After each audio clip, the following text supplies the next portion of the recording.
Dans cette vidéo, je vous montre comment faire des conversions avec les unités d'air. Alors, ici, j'ai représenté le tableau de conversion. On voit que nous avons 7 colonnes pour les 7 unités. On va les placer dans le même ordre que pour les longueurs, à savoir, on commence par le kilomètre, qu'on va mettre au carré, le petit 2. Ensuite, on va avoir hectomètre carré, décamètre carré, mètre carré, décimètre carré, centimètre carré, millimètre carré.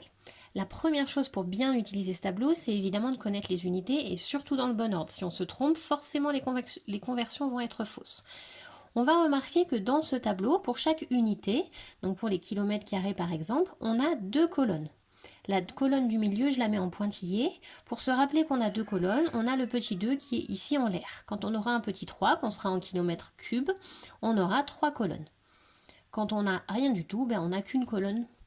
Et ça marche pour chaque unité. Les hectomètres carrés, on a 2 colonnes, les décamètres carrés partagés en 2, les mètres carrés aussi, etc., etc., jusqu'au millimètre carré. Voyons maintenant comment on fait pour placer un nombre dans le tableau. Si je veux placer le nombre 3 mètres carrés, pour voir combien ça va faire en centimètres carrés. Mes mètres carrés, ils sont ici. Donc je vais placer le 3 dans les mètres carrés.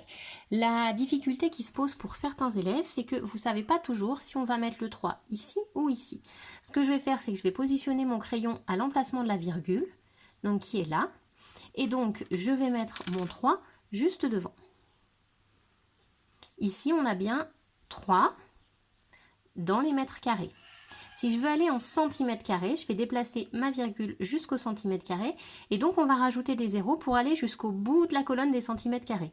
Donc je vais rajouter des zéros. On a 4 zéros, donc ça nous fait 30 000. Ici, on est donc à 30 000 centimètres carrés. Voilà. C'est important d'aller jusqu'au bout de la colonne. On ne s'arrête pas en plein milieu. Au milieu de la colonne, on n'est à rien du tout. D'accord? Les mètres carrés, ils sont au bout de la colonne des mètres carrés. Les décimètres carrés, ils sont au bout de la colonne des décimètres carrés. Donc les centimètres carrés, on va jusqu'au bout de la colonne des centimètres carrés. Ici, on a bien 30 000 et on se cogne contre celui-là. Donc on a 30 000 centimètres carrés. Je continue avec le deuxième. J'ai donné un deuxième exemple, c'est 54,6 décimètres carrés.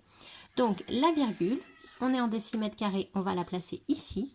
Donc j'ai 54,6, donc j'ai 54,6. Mon crayon joue le rôle de la virgule. Je ne dessine pas moi de virgule dans le tableau, je vais la déplacer, ma virgule, en fonction des unités qu'on va me demander. Là, je suis en décimètres carrés, donc je vais me mettre à la fin des décimètres carrés et j'ai bien 54,6.